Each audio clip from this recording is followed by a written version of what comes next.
सध्या नांदेडमध्ये जिल्हा काँग्रेस कमिटीच्या संदर्भात बोलायला गेलं तर काय स्थिती आहे, काय सांगाल? मी राजेश पावडे, महाराष्ट्र प्रदेश सरचिटणीस आहे. जिल्हा काँग्रेसमध्ये कार्याध्यक्ष सुद्धा आहे. नांदेडमध्ये आमचे खासदार प्राध्यापक रवींद्र चव्हाण खासदार आहेत. त्यांच्या नेतृत्वाखाली, त्यांच्या मार्गदर्शनाखाली आम्ही सर्वजण काँग्रेसचं काम सुरळीत चालू आहे. येणाऱ्या 4 महिन्यामध्ये ऑक्टोबरमध्ये बहुतेक जिल्हा परिषद होती, स्थानिक स्वराज्याच्या निवडणुका, त्याच्यानंतर महापालिका सुद्धा सोबतच होण्याची शक्यता मागे पुढे होती. त्या अनुषंगानं आमच्या खासदाराच्या आमच्या मिटिंगा चालू आहेत, पक्षाच्या मिटिंग चालू आहेत, पक्षाचं काम चालू आहे, तयारी चालू आहे. एकीकडे आपली तयारी सुरळीत चालू आहे असं आपण म्हणता, आणि दुसरीकडे आपल्याच पक्षाचे जे जिल्हाध्यक्ष जे होते ते बीजेपीला गेलेले आहेत. आता काय सांगणार?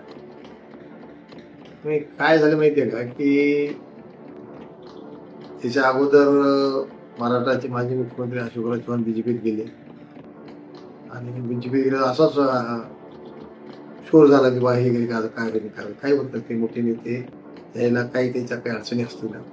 आता VR कदम जिल्हाध्यक्ष होते, त्यांना पक्षांनी खूप आतापर्यंत जवळपास अशोकराव जेव्हा काँग्रेसमध्ये त्यावेळेस ते पक्ष जिल्ह्याचे अध्यक्ष होते आणि आता ते बीजेपीत परवा गेले.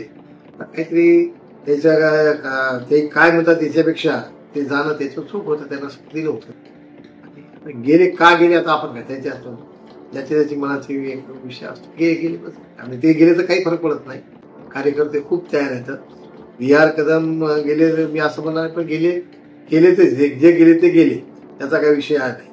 पण एवढं नक्की सामान्य माणसाच्या डोक्यात ग्रामीण भागात असो, शहरी भागात असो, अल्पसंख्याक लोक म्हणजे मंडळी असो, त्या पूर्ण सामान्य लोक त्यांच्या डोक्यामध्ये काँग्रेस आहे. आणि त्या काळामध्ये मी तुम्हाला विश्वासात सांगतो, आमचे खासदार प्राध्यापक रवींद्र चव्हाण यांच्या नेतृत्वाखाली नांदेडमध्ये काँग्रेस खूप जोरात काम करेल आणि निवडणुकीमध्ये सुद्धा चांगले परिणाम आपल्याला दिसून येतील.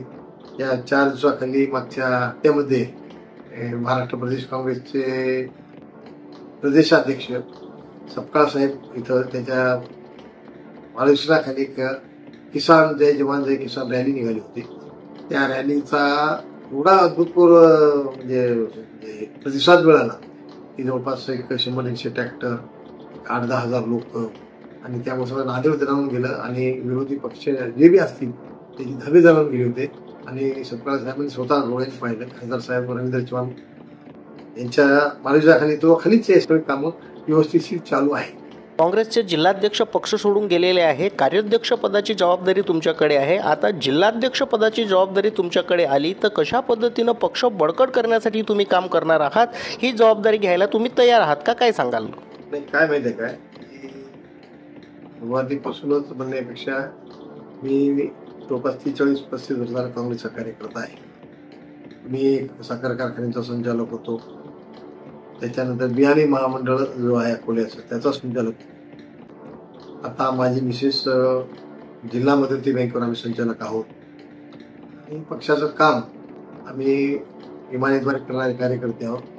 पक्षाने जिम्मेदारी दिली, प्रदेशाध्यक्ष सपकाळ साहेब असतील, त्याच्यानंतर आमचे खासदार रवींद्र चव्हाण यांनी जर आदेश दिला तर मी जिल्हाध्यक्ष व्हायला, म्हणजे काम करायला, जिल्हाध्यक्ष या पदावर काम करणार, काय हरकत नाही. मी माझी तयारी. कार्यकर्त्याची सुद्धा इच्छा जी आहे, नांदेडच्या कार्यकर्त्याची इच्छा पण तेच आहे सर, बघताय. ठीक आहे. म्हणजे कसं माहिती आहे काय, आपण सर्व समाजातील सर्व घटकांना, सामान्य लोकांना सोबत घेऊन आम्ही काम करत असतो. आत्ताच मी एका ग्रामीण भागातून आलो. आम्ही खासदार सुद्धा ग्रामीण भागात, शहरी भागात नेहमी कार्यक्रम करत असतात. त्याच्या निर्देशानुसार आम्ही सुद्धा काम करतो. आमचे मुस्लिम बांधव असतील, बौद्ध बांधव असतील किंवा अदर ओबीसीचा समाज आहे, सर्वांच्या कार्यक्रम करणे एकमेव काम आमचं पक्षाचं काम करत राहणे. आणि जिम्मेदारी दिली, समजा जिल्हाध्यक्षपणा जर केलं तर मी तुम्हाला आवर्जून सांगू, तुम्ही सर्वांना सोबत घेऊन जाईल. खासदार रवींद्र चव्हाण यांच्या नेतृत्वाखाली आणि सपकाळ साहेबांच्या मार्गदर्शनाखाली आम्ही काम चांगलं करू हे आपल्याला गावी देतो. आणि लोकांची इच्छा जर असली, आणि आहे, इच्छा बी आहे, आणि मी ते काम करायला तयार आहे. नांदेड शहराच्या विकासासंदर्भात बोलायला गेलं तर नांदेडमध्ये दोनही आमदार बीजेपीचे आहे, राज्यसभा खासदार दोन बीजेपीचे आहे, परंतु नांदेड शहराचा सर्वांगीण विकास दिसून येत नाही, विकास रखडलेला आहे. या संदर्भात तुम्ही काय सांगाल? त्याच्यात काय झालं माहिती काय की मी असं बनेल की पहिलं जसं आमच्या काळात म्हणण्यापेक्षा काँग्रेसच्या काळामध्ये एखादं टेंडर 10 कोटीचं 5 कोटीचं 2 कोटीचं फार मोठं टेंडर व्हायचं वाटायचं. आणि या इथच्या शासनामध्ये तर 1 कोटी 1 लाखासाठी झाली, 100 कोटी 200 कोटी. हे रोड केवढ्याचा 500 कोटीचा, हा कोणता मधला बायपास केवढ्याचा 200 कोटीचा, बदले नाल्या केवढ्याचे 200 कोटीचा. हे आकडे जे आहेत आणि कामं जे करतात त्याच्यामध्ये काय व्हायला की माझा प्रश्न आमचा असा आरोप आहे की सगळे कामं मी असं म्हणेल की कामाची क्वालिटी बरोबर नाही, मॅक्झिमम कामं कागदोपत्रीच होत असतात. आणि आता नांदेड उत्तरचं सांगायचं झालं आणि दक्षिण सांगायचं झालं तर मागच्या वेळेस आमच्या कल्याणकरांनी म्हणले बाबा इथं जवळपास 1,500 कोटीचे कामं केली. तर आम्ही मी ते माझ्याच मुलाखत मिळवलं, तुमची श्वेतपत्रिका काढा, तुम्ही कामं जे केलेत ते श्वेतपत्रिका काढा, दाखवा कामं कोणते केलेत काय नाही. लोकांना मंजूरच होतं. आणि आताच आमचे राष्ट्रीय नेते आदरणीय राहुलजी गांधी यांनी एक 3-4 दिवसाखाली इंटरव्ह्यूमध्ये सांगितलं की महाराष्ट्रामध्ये निवडणुका कशा झाल्या, सगळा महाराष्ट्र आणि सगळा भारत देश पाहायला आहे. सगळ्या पेपरमध्ये जवळपास 15-20 पेपरमध्ये वेगवेगळ्या भाषामध्ये पेपरमध्ये त्यांनी इंटरव्ह्यू दिलेले आहेत. आणि लोक एकदम परेशान होते, महाराष्ट्रातील लोक सुद्धा जनताही परेशान होईल किंवा मतदान कसं वाढलं, मतदानामध्ये काय घडत केले ते डायरेक्ट पेपर सांगितल्यानंतर सुद्धा निवडणूक आयोग बोलायला तयार नाही. निवडणूक आयोगाला प्रश्न विचारल्यानंतर देवेंद्र फडणवीस म्हणतात, उत्तर काहीतरी देतात, बाकी जे जिम्मेदार माणूस आहेत ते बोलत नाही. याच्यावर तुम्ही समजून घ्या की या निवडणुका कशा झाल्या आता आणि या लोकांना हे जे निवडून आले तर ते कशा कोणत्या पद्धतीने निवडून आले. तर कोणी 2,000 आले, 5,000 कोणते असेल, सगळ्या आमच्या नेत्याच्या म्हणण्याप्रमाणे आमच्या जनतेला सुद्धा कळून चुकले. येणाऱ्या काळामध्ये आणि आपल्या सर्वांना दिसून येईल की राहुल गांधीच्या नेतृत्वाने भारतात आणि महाराष्ट्रामध्ये सपकाळ साहेब असतील, आपले सगळे नेते असतील, नांदेडमध्ये आमच्या काँग्रेसला चांगले दिवस येतील हे आपल्याला मी आवर्जून सांगितलो. आणि राहिलं कामं सगळ्या जनतेला माहिती कामं काय व्हायला कशी, त्या पक्षात पण जो काँग्रेस पक्षाचा कट्टर कार्यकर्ता आहे, आपल्यासारखा जीवट कार्यकर्ता आहे, या कार्यकर्त्यांनी कुठेही जाऊ नये आणि पक्षाला बळकट करावं यासाठी काय एक संदेश आपण असणार आहे? मी आपल्या माध्यमातून सर्व काँग्रेस प्रेमी म्हणण्यापेक्षा काँग्रेसच्या कार्यकर्त्यांना, जे छोटे असतील मोठे असतील, बाहेर लहान असतील हे असतील, त्यांना आवाहन करू इच्छितो, त्यातल्या त्यात नांदेड जिल्ह्यातील काँग्रेस कार्यकर्त्यांना, की आपण कोणाच्याही दबावाला कोणाच्या आमिषाला बळी न पडता खासदार रवींद्र चव्हाण तरुण आहेत, त्यांच्या नेतृत्वाखाली आपण सर्वजण मिळून चांगलं काम करूया.